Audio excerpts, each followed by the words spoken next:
While exploring my vintage recipe books, the first recipe that really jumped out at me was ham and banana rolls. I found it in a few of my books, probably by the same publishers, and I figured, what a good first recipe for my series. Now the first thing you're going to need is the bananas that you saw, some prepared mustard, a few tablespoons of work, and then thin slices of boiled ham. I chose this square stuff because it matched that picture we saw in the book. And you can take half a pound of processed cheese. I used Velveeta, and half a cup of milk. I used 2%. The recipe calls for a tablespoon and a half of butter. You don't really need a lot, it's just for finishing. And then you can set your oven to 350 degrees and then prepare a double boiler. Now, to do that, you just need a saucepan with some water on the bottom.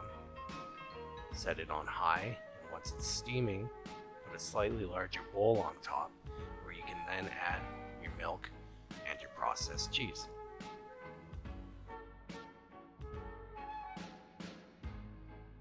Now, just periodically and patiently stirring it over an amount of time, it will all come together into a nice little cheese sauce. Just wrap that up and set it aside. Using any method that you deem appropriate, peel your banana. I chose to try that way. I was always a stem guy as a child. Anyways, just now you can take a sheet of ham, lather it with your prepared mustard. Go as thick as you feel. And then the idea is, once it's adequately buttered with mustard, you take one of your bare bananas and place it on top, and then try to wrap it.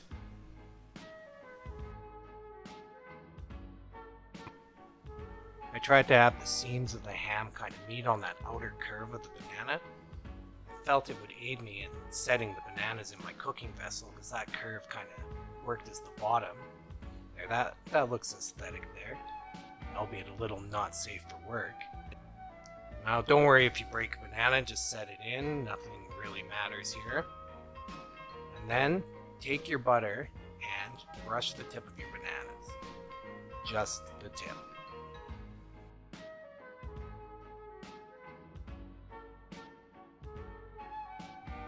Now once the ends are buttered to an acceptable standard, you can take your warm cheese sauce and dump it all over on top. It doesn't matter if it runs off into the bottom of the dish, because it will likely just do that. I didn't show myself pouring all of the cheese sauce on, but you can go ahead and do that.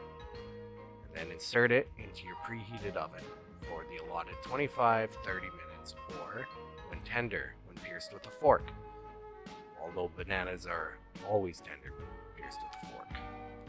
Once completed, pull it out of the oven, and as you can see upon pulling it out, it's got some caramelization on it.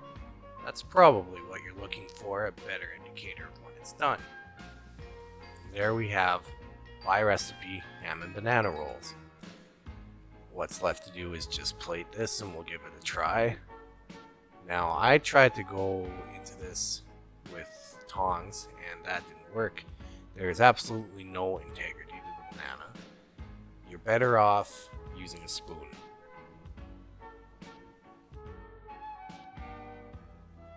So you just spoon yourself out, making sure you get an adequate ham and banana.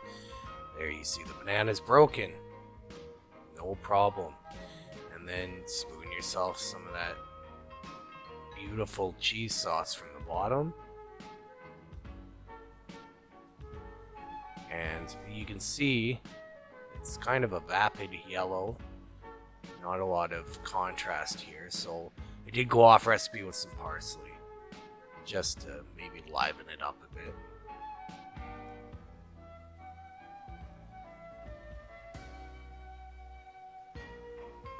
Beautiful.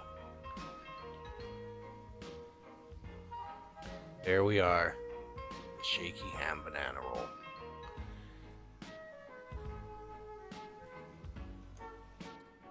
So I'm not gonna lie, I was excited to try this. There was the smell of ham and cheese in the air, which is, that's a good pairing there.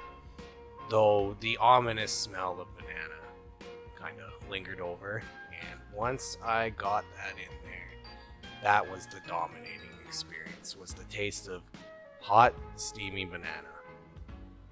And nothing, the cheese sauce, the mustard, nothing kind of cut through that. It was too much in the end. I wouldn't recommend this recipe. There's just nothing to it, especially with processed cheese. Maybe I've seen variations with hollandaise sauce.